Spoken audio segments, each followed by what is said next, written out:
Hi friends, இன்றைக்கி Saturday morning எழுந்துச்சி வந்து பார்த்தா ஹாலில் ஃபுல்லாக பாப்பாவோட திங்ஸ் தான் கிடந்தது. அவள் பெயிண்டிங் பண்ணது, கிராஃப்ட் பண்ணது, ஜாமெண்ட்ரி பாக்ஸ் எடுத்து கலைச்சி வச்சது, பலூன் ஊதுனது, விளையாண்டது, டிஷ்யூ பேப்பர் எல்லாம் கிடந்தது.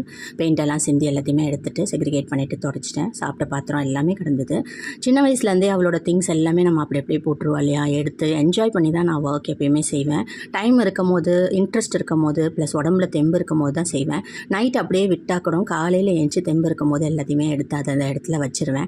அதுக்காக வேண்டி அவளை திட்டுறதோ ஏன் இப்படி பண்ணுறேன்னு கேட்குறதோ இல்லை இப்பயே அவளை மிரட்டுறதோலாம் கிடையாது. ஏன்னா சின்ன பசங்க இப்படி தான் இருப்பாங்க. பெருசானதுக்கப்புறம் காலேஜ் அது இதுன்னு படிக்க போயிட்டாங்க, வேலைக்குன்னா நம்ம இதெல்லாம் என்ஜாய் பண்ணவே முடியாது. ஸோ இதுவும் ஒரு சுகமான சுமைன்னு சொல்லுவாங்க இல்லையா, அந்த மாதிரி தான். சின்னதுலேருந்தே அவளோட துணியெல்லாம் குட்டி துணி இல்லையா, குட்டி துணி, அவளோட திங்ஸு, அவள் பண்ண க்ரியேட்டிவ் ஐட்டம்ஸ் எல்லாத்தையுமே பார்த்து ரசிச்சுட்டு தான் நான் எப்போயுமே இருப்பேன். அதனால் இது ஒரு பெருசாக எனக்கு வேலையாகவே தெரியாது.